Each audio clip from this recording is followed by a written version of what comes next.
There's an old joke. Maybe you've heard it. Two fish swimming around in the ocean. One of them says, "Man, the water's cold today."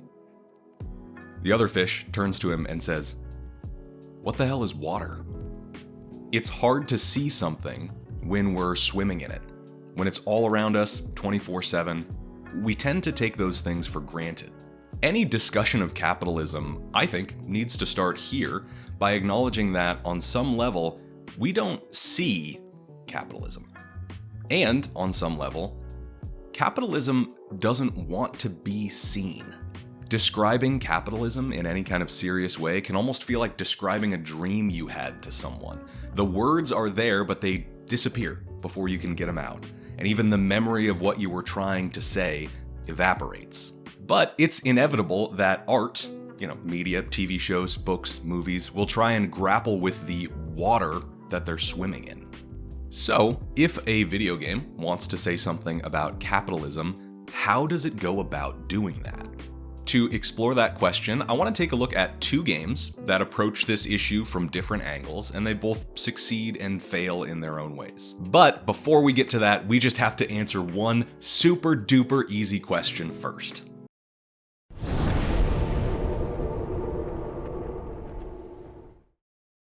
The word capitalism is a bit of a Rorschach test. If you ask a random sample of people to define it, their answers would probably reveal a lot about who they are, what they value, and what sort of core beliefs motivate them. Spend any time on the internet, and you'll come across 1,000 different interpretations of this word, coming at it from 1,000 different angles. I won't pretend to be an expert here, but I want to take a stab at giving us a working definition of this term for the purposes of this video, and for that I'm going to introduce my first source for this video, a short book by Yale scholar Emanuel Wallerstein called World Systems Analysis. World Systems Analysis is both the title of the book and the title of a particular method of understanding the world, pioneered by Wallerstein and some other scholars of history, economics, and sociology. To put it briefly, World Systems Analysis places an emphasis on a comprehensive understanding of globalized trade, manufacturing, and commerce rather than nation-states. Basically, countries are fake, sort of. They're lines on a map, ideas in people's heads. If you really want to understand how the world works, it's better to focus on how resources, including money, move between places rather than restricting yourself to studying this country or that country. To scholars like Wallerstein, capitalism is the defining trait of our modern world system. It is a global economic system. It's the logic that dictates the flows of money, material, property, and people. There are more and less profitable firms. There are corporations which are heavily monopolized and held up by the power of governments, and those which receive very little state support. Some people are made fabulously, unimaginably wealthy by corporate profits, and some never see a dime. In fact, instead of profits flowing down from the top, it usually works in reverse. Money, wealth, power, and prestige are siphoned up from more peripheral types of production and captured at the top. This is obviously an extreme simplification, but you get the gist of it. Capitalism is the water. It touches everything, informs everything, directs everything in some way. For most people, we will never be in the rooms where these world-altering decisions are being made. And a lot of these decisions never affect us in a direct way. But when something goes wrong at this top level of corporate power, it reverberates down through every other level.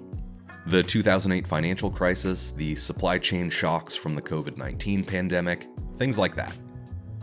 Capitalism is a connective tissue between far-flung industries, corners of the world, people, and systems of government. This barely scratches the surface of Wallerstein and world system analysis in general, but that is a deep enough dive for now. What is capitalism? It's the current reigning economic system that influences how resources are distributed, how profits are made, and how people live their lives. And, key to the first game I'm talking about today, it's something none of us signed up for.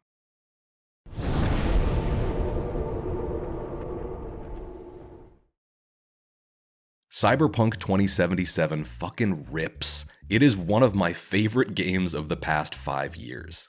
A troubled dev cycle combined with an unsatisfying release filled with bugs and performance issues eventually, through the hard work of the developers, became a polished roller coaster of an experience. In its current state, all the pieces come together almost perfectly. The gunplay, the exploration, the storytelling, even little things like the user interface and perk system are so satisfying to use. It's a hell of a game, but we're not here to talk about all of that. On the surface, Cyberpunk 2077 and its expansion Phantom Liberty look like they have something to say. Cyberpunk isn't just the name of the game, after all, it's a whole genre of science fiction storytelling stretching back to the 1980s and paranoid classics like William S. Gibson's Neuromancer. Cyberpunk as a genre is filled with satire and social critique, taking the world we all live in today and cranking up certain aspects to 11 in order to point out their flaws, contradictions, cruelty, and injustice. Most cyberpunk authors would not be card-carrying communists or radical anti-capitalist crusaders, but in most cyberpunk texts you'll find a message somewhere along the lines of maybe unrestrained corporate power and tech oligarchy is bad. Following in its predecessor's footsteps, Cyberpunk 2077 paints a picture of a near-future Earth with select dials turned up to 11. Think corporations have too much power in our world? In Night City, it's hard to even tell where the corpos end and the government begins. Think our healthcare system in America is brutal, expensive, and inefficient? In Night City, they've replaced hospitals with unlicensed doctors operating in alleyways for cash under the table. Do you think police militarization is a problem? What if the cops had armored core mechs and swords for hands? You get the picture. It's intentionally silly and over the top, painting in bold colors to get your attention. But the story of Cyberpunk 2077 is much more personal and intimate than you might think.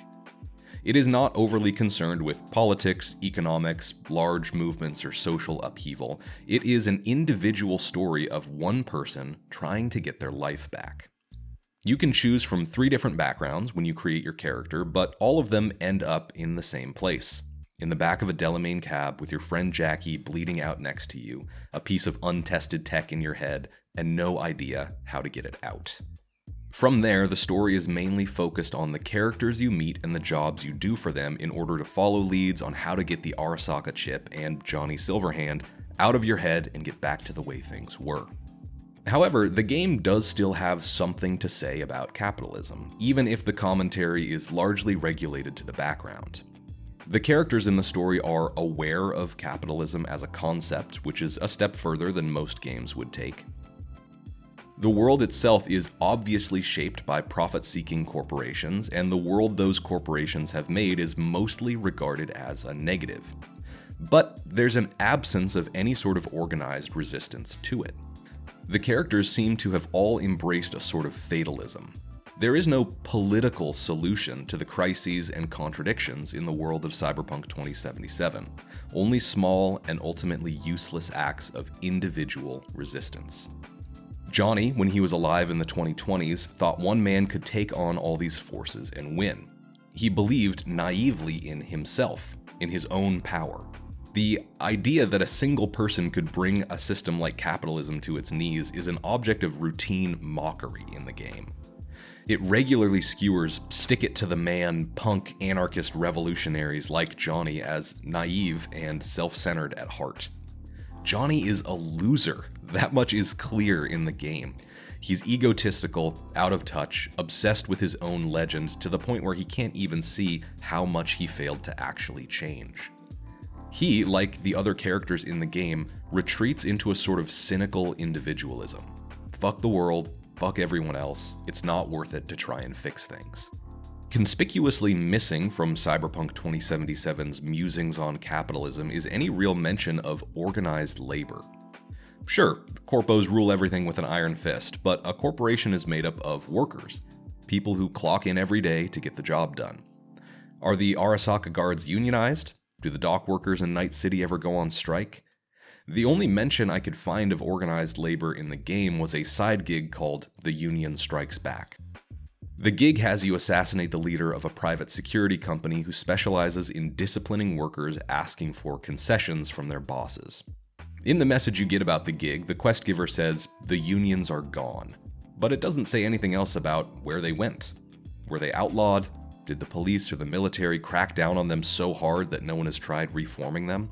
The flow of goods into and out of a place is one of the central features that defines capitalism. Who controls the flow? Who profits from it? Who organizes it? Answers to these questions aren't part of what the game is trying to achieve. Jackie himself asks you an interesting question a short while before you embark on the doomed Arasaka heist at the beginning of the game. He wants to know what you would prefer, to live a long life or to go out in a blaze of glory. From his point of view, the best possible end to your life is to get dropped in the middle of a mission. It's sort of like Valhalla for the mercs of Night City. Your name lives on, even if you don't. You get a drink named after you at the bar. The idea of any other sort of life, marriage, family, kids, a white picket fence in the suburbs, doesn't seem to have occurred to him. Even something as personal as his desires and dreams are being manipulated by forces so vast and above his head that he couldn't really grapple with them if he tried. You and everyone else in the city didn't choose to be born there. You never signed up to live in a world like this. Similarly, you as the player character don't have a choice in whether or not Johnny Silverhand lives in your head. He didn't have a say either. This theme of coercion is probably the most interesting thing that Cyberpunk has to say. The game is chock full of choices the player gets to make, but are these really meaningful choices in the world the characters inhabit? What do we get to decide about our lives? And more importantly, what don't we get to decide? Do we have the right to try and change things? And if we do, will those efforts even work, or will they only get us more stuck in place? The answer Cyberpunk gives to these questions is surprisingly pessimistic. There are no happy endings for you, not really. Even the best of the numerous possible conclusions to the game involve you suffering significant loss, hardship, and heartbreak. You are one person up against the power of godlike tech corporations, a militarized police state, and a criminal underworld so vast it's like a maze trying to navigate it. Your body is not your own, and your options are limited. Cyberpunk gestures at capitalism, at its contradictions and abuses, but never takes that extra step in exploring these things at a greater length. But it gets the vibes right. It drills down on a specific kind of modern unease and self-awareness. I can relate to the feeling of being backed into a corner with no good options in front of me. I know what it feels like to want a better world for my family and friends, but feel unable to do anything on my own to bring about that world. I know how shitty it feels to be forced to do something I don't want to do, and know that if I resisted, things would only turn out worse for me. It's impressionistic. It's a bird's eye view of a world where the big dial that says capitalism is turned up a few more notches, and I give it credit for being so downright nasty and mean in its depiction of what that world would look like. Cyberpunk does not go any farther in suggesting some kind of remedy to this world, and it doesn't have to. A story about a guy who is just fucked no matter what he does can be a great story. Some of my favorite stories are like that. It's bracing. It's like a cold shower, getting thrown headlong into a grim situation with no good way out. And if we're being honest, life can feel like that. But the world we live in is not inevitable or unchangeable. The people at the top of any given hierarchy would very much like you to think that, but it's not true. Human history is a flow. It's like a river. Nothing stays the same. Every world system, even capitalism, contains inside of it a seed of what is coming next. Every hierarchy has, as a part of its inner workings, the thing which will eventually overpower and replace it. Whatever is coming next is already here.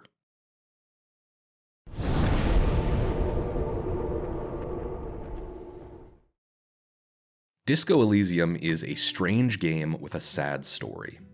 An unlikely hit, it won several Game of the Year awards in 2019 and garnered a cult following for its sharp writing, distinct gameplay, and gorgeous art style. Its success was marred by controversy, however. Robert Kurvitz, one of the founders of the studio that made the game and a lead writer on the project, was fired several years after its release along with several other founding members. The situation surrounding his ouster is still not entirely clear, with conflicting reports coming from both the investors who bought a controlling share of the company and Kurvitz himself. The gist of the matter seems to be that the new bosses didn't like Kurvitz and he didn't like them. Kurvitz accused them of looting the studio and steering it in a direction opposite to its founding ethos as a collective. Developers at the studio accused Kurvitz and others of creating a hostile work environment and gender discrimination. Other employees said the blame was shared between all parties involved. Why am I going into all of this detail about a legal battle at a studio years after their game's breakout success? Because I find it ironic, in an incredibly bitter, gallows humor sort of way, that a studio that produced a game so clear-headed on capitalism's role in the development of world history would then meet its fate being ripped apart by capital. A leftist art collective hitting the mainstream and getting acquired by investors, only for those investors to then strip the studio for parts, is an ending I would say is a little too on the nose if it showed up in a novel or a movie. Disco Elysium shares Cyberpunk 2077's fatalistic tone when it comes to capitalism and the world system it pilots.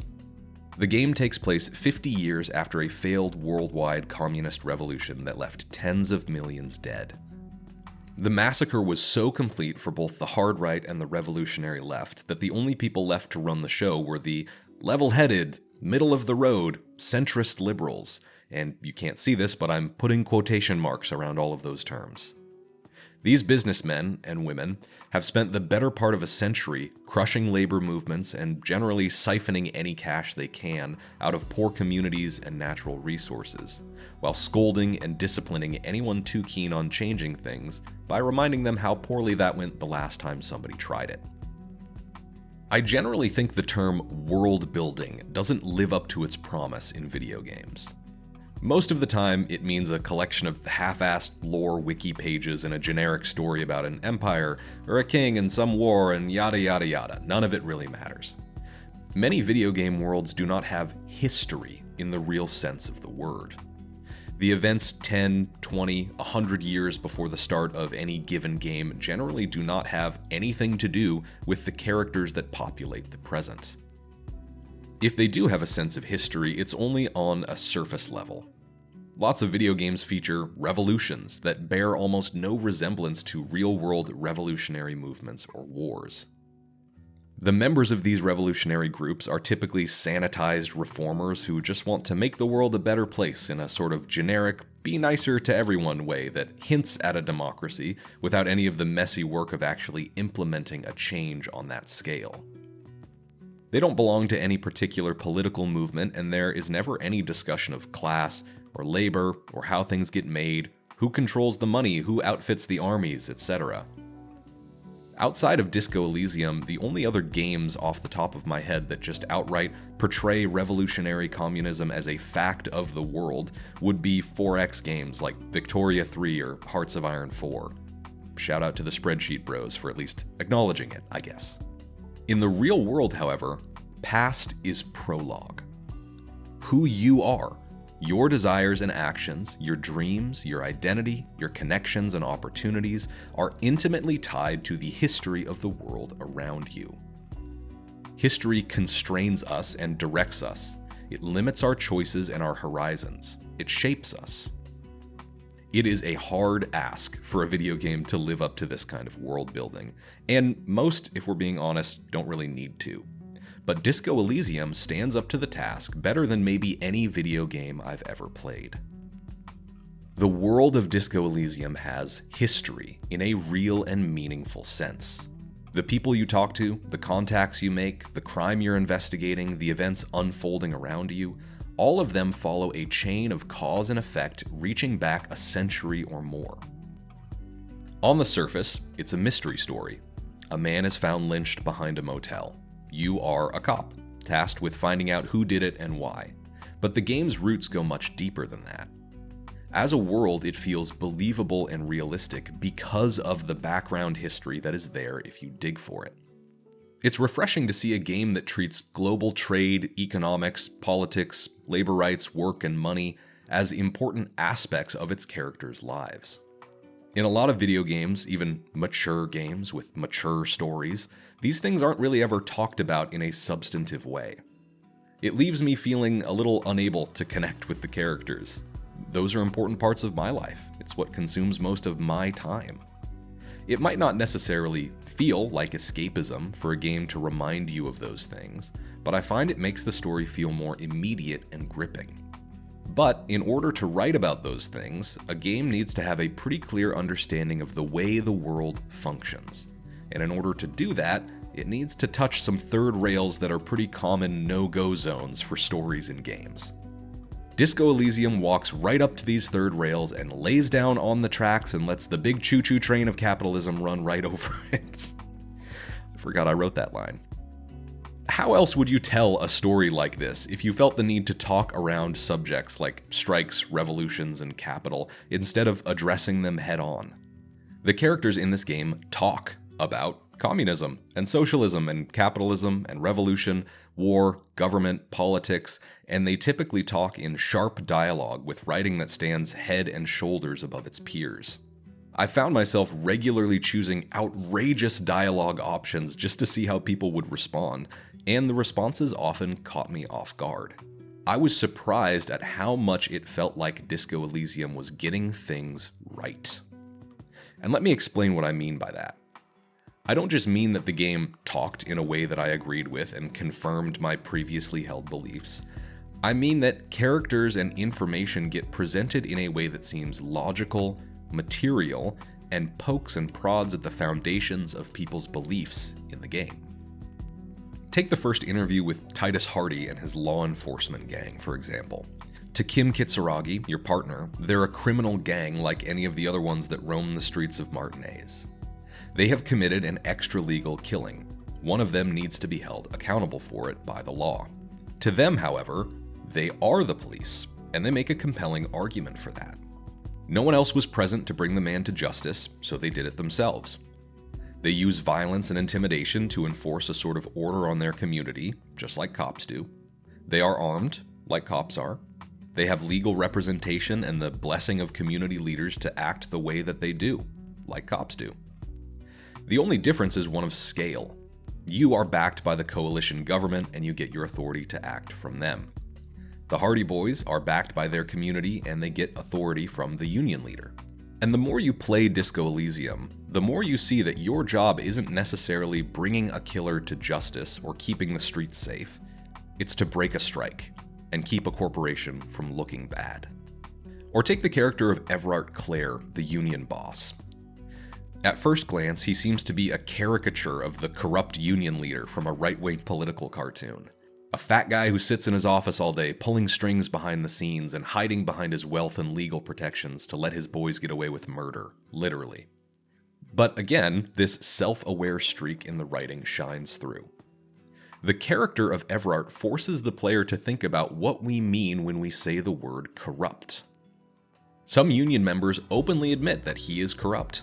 A real bastard, but he's our bastard. He cajoles and coerces you into working for him, he lies and intimidates you, withholds information, he extorts people, he lives lavishly, but isn't that what the other side does too? And if the police are in the pocket of the corporations, only interested in breaking the strike, why should the union play by the cops' rules? Why not use the same tactics the firms are using against them? Meet them on their own playing field. Fight fire with fire. Law and order, corruption, obstruction, right to work, all of these terms have different meanings depending which side of the badge you're on. A lesser game probably would have made Everard and all the union members paragons of virtue, noble workers fighting the good fight against the evil corporations.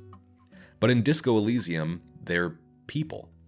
Some of them are true believers, some of them are pragmatic wheelers and dealers, some are just in the middle and want a fair paycheck at the end of the day and pick sides based on pure self-interest. Most protagonists in most games have higher, nobler callings or romantic motivations like revenge or self-actualization, but let's be honest here. Why do you think most people get out of bed in the morning? It's to go to work, to make money and pay rent and buy groceries. We might tell ourselves that the primary mover of our lives is something more, but ask yourself this. If your job didn't pay you, would you still show up every day, 40 hours a week? No, of course not. And this isn't to say we're all greedy, base, selfish people. It's to say that we don't have another choice. Morals and virtues and higher powers and all that are perfectly fine, but they don't fill an empty stomach. This is what Disco Elysium gets right that so few other games do. The way that capitalism disciplines people, shapes their everyday actions, and can even keep us from doing the right thing if we know it would put our livelihoods at risk.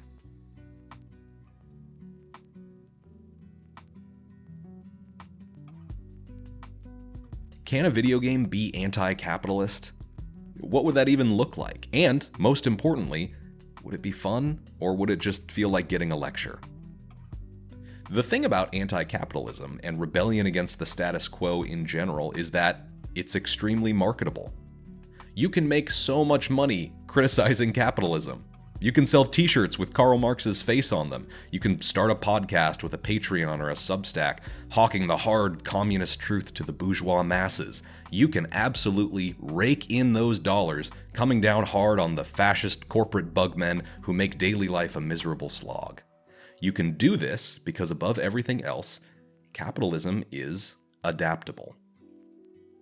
So adaptable, in fact, that it can easily absorb and neutralize criticism, counteroffensives, and resistance into itself. As a system, it's a shapeshifter. The history of capitalism is a history of a system responding to emergent crises by reconstituting itself into new forms, throwing out old flows and structures, preserving itself with the ferocity of a cornered animal. Because the thing about criticism is, as long as it's not out in the streets, it's not really a concern. Still, I don't think video games should be afraid to say something about capitalism. Video games are art. Art reflects the world in which it's made and always has a point of view, sometimes even a point of view or a message the authors didn't intend. As a medium, it's perfectly capable of grappling with these ideas in the same way that film and literature or other older art forms do. Not every game needs to be a firebrand, hardline, Marxist-Leninist reckoning with the status quo, and I don't think either of the games in this video are that, to be honest. To me, it doesn't really matter how quote-unquote right or wrong a game gets its interpretation of our world and its history, economics, and politics, but I want to see more games at least take a shot at it. The growth of the medium depends on artists who have something to say. Something challenging, or provocative, or eye-opening. Art does not change the world. It's not as if the only thing standing between us and fully automated luxury space communism is more books and movies and TV shows that say stuff that I agree with. Change comes from people working together with a vision and a plan. But that's not to say that art doesn't play a vital role in people's lives. It's a tool for reflection, for getting people to see the world in a different way. It's an essential part of being a person. And like it or not, capitalism is the water we are swimming in. It's the connective tissue that binds the world together and touches every aspect of our lives. It directs our passions, limits our options, and disciplines us when we step out of line. So of course, art should have something to say about that. Video games should have something to say about that.